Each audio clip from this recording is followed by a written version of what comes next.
اللہ الرحمن الرحیم۔ السلام علیکم۔ راز نیوز کے خصوصی ویلاگ کے ساتھ وجی احمد صدیقی آپ کی خدمت میں حاضر ہے۔ کئی انکہی باتیں آپ کے سامنے ہم پیش کرتے ہیں اور آپ ان کو سنتے ہیں، لیکن میں آج آپ سے یہ درخواست کروں گا کہ ہمارے چینل کو لائک کیجیے، سبسکرائب کیجیے اور شیئر بھی کیجیے ہماری ویڈیوز کو، تاکہ لوگوں تک ہمارا پیغام پہنچے۔ افغانستان میں 1979 میں سوویت یونین کی افواج کے داخلے کے بعد افغان باشندوں کی بڑی تعداد نے پاکستان ہجرت کر لی تھی۔ یہ دنیا میں پناہ گزینوں کی بہت بڑی تعداد تھی۔ ایک محتاط اندازے کے مطابق تقریباً 50 لاکھ کے قریب افغان باشندے پاکستان آئے تھے اور مختلف مہاجر کیمپوں میں اور کچھ شہروں میں جا کر بس گئے۔ پاکستان سوویت یونین کے خلاف افغان جہاد کا مرکز بن گیا تھا اور پاکستان میں دہشت گردی کے واقعات بھی اس کے ساتھ ہی شروع ہو گئے تھے۔ 80 کی دہائی میں اتنی زیادہ دہشت گردی ہوئی کہ لوگ کانپ گئے۔ کراچی کے بوہری بازار، راولپنڈی کے راجہ بازار اور لاہور کے بازاروں میں بڑے بڑے دھماکے ہوئے اور لوگ ان میں شہید ہوئے۔ ان دھماکوں کی سرپرستی سوویت یونین نے کی تھی۔ KGB اور افغان انٹیلیجنس ایجنسی خاد کے ذریعے یہ دھماکے کرائے جاتے تھے۔ کراچی میں بوہری بازار میں ایک کار میں 14 جولائی 1987 میں یہ دھماکہ ہوا تھا، بم دھماکہ۔ بہت بڑا سانحہ تھا، لوگ آج تک یاد کرتے ہیں۔ 72 افراد کی سرکاری طور پر شہادت کا اعلان کیا گیا۔ کہا جاتا ہے کہ اس سے زیادہ تعداد میں لوگ شہید ہوئے تھے۔ 250 سے زیادہ افراد زخمی ہوئے تھے۔ افغان انٹیلیجنس ایجنسی خاد خاص طور پر اس میں ملوث پائی گئی تھی۔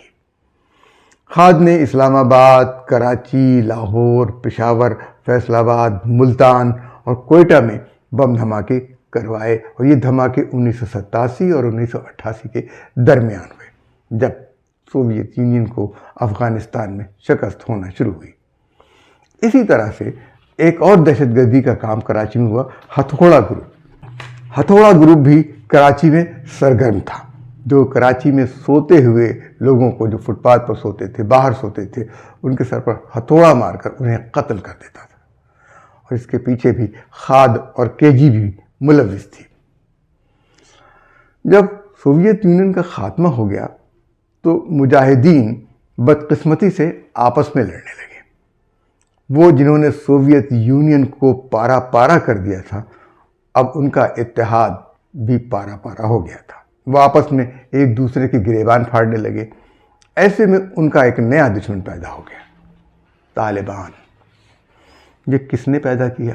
کہاں سے آیا؟ وہ لوگ جو مل جل کر سوویت یونین کو بھگا رہے تھے، یعنی شمالی اتحاد، احمد شاہ مسعود اور گلبدین حکمت یار، وہ آپس میں دشمن ہو گئے۔ ان کا مشترکہ دشمن طالبان اس میدان میں کود پڑا۔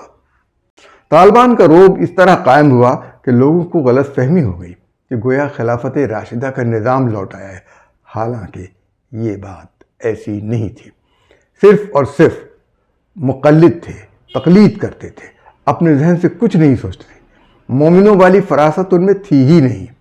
وہ جدید علوم اور جدید ایجادات کے دشمن تھے۔ انہوں نے کمپیوٹرز کو ٹی وی سمجھ کر توڑ ڈالا۔ ہر اسکرین کے وہ دشمن تھے۔ انہوں نے بامیان کے آثار کو بھی غیر دانشمندانہ طریقے سے تباہ کر ڈالا تھا، اور صرف ان کے اس رویے کو دنیا نے اسلام کا نقطۂ نظر سمجھ لیا تھا، جبکہ اسلام نے کبھی یہ پیغام نہیں دیا کہ دوسرے مذاہب کی عبادت گاہ یا عبادتی علامت کو تباہ کیا جائے۔ حضرت عمر رضی اللہ تعالیٰ عنہ نے بیت المقدس میں عیسائیوں کی عبادت گاہ میں نماز ادا نہیں کی کہ کہیں اس کی ریت نہ پڑ جائے اور ہر مسلمان حکمران جا کے چرچ میں قبضہ کر کے نماز پڑھنے لگے۔ لیکن طالبان نے تو نعوذ باللہ اپنے آپ کو خلفائے راشدین سے بھی افضل سمجھ لیا تھا۔ وہ بامیان کے صدیوں سے قائم بدھا کے مجسمے کو تباہ کر دیتے ہیں، جسے محمود غزنوی نے، جسے بت شکن کہا جاتا تھا، اس نے تباہ نہیں کیا، ہاتھ بھی نہیں لگایا۔ لیکن محمود غزنوی بھارت کے بت پرستوں کی گود میں جا کر نہیں بیٹھا تھا۔ اور سومناتھ کا مندر تباہ کس لیے کیا تھا؟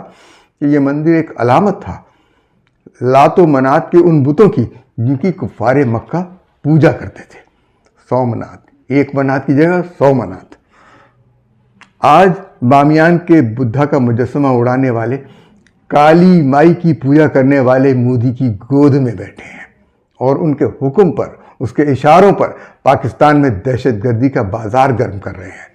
پاکستان کا صرف یہی مطالبہ ہے کہ تم ٹی ٹی پی کے ٹھکانوں کو ختم کر دو. ٹی ٹی پی یعنی تحریک طالبان پاکستان، یہ تمہارے ملک کی تنظیم نہیں ہے. تم نے ان کو پناہ دی ہے جو ہمارے ملک میں فساد پھیلاتے ہیں، اور اب تم نے ان سے دوستی کر لی ہے جو ہمارے اور دین اسلام دونوں کے دشمن ہیں، جن کے ہاں مسلمانوں پر زندگی تنگ ہے. گائے کا تقدس ہے لیکن مسلمان کی جان کی کوئی قیمت نہیں ہے. طالبان بھارت سے گائے خریدنے کا سودا کر لیں، کیونکہ بھارت میں یہ بڑی تعداد میں آوارہ پھرتی رہتی ہیں. بھارت سے گائے کے پیشاب اور گوبر سے بنی دوائیں خریدنے سے بہتر تو یہ ہے کہ طالبان بھارت سے براہ راست گو ماتا کا سودا کر لیں. افغان وزیر تجارت الحاج نور الدین عزیزی دہلی گئے اور جا کر جے شنکر کے قدموں میں بیٹھے. ان کو دعوت دی کہ وہ افغانستان میں رہنے والے ہندو اور سکھ واپس افغانستان لے آئیں، ہم انہیں بسائیں گے اور پاکستان کے مسلمانوں کو اجاڑیں گے، اور ہم چابہار میں بھارت افغانستان مشترکہ چیمبر آف کامرس بنائیں گے.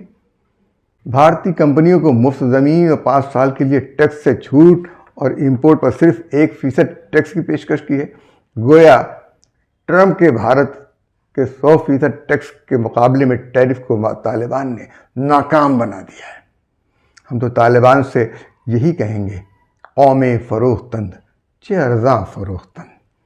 قوم کو بیچ دیا، کتنا سستا بیچ دیا. اجازت دیجیے، اللہ حافظ.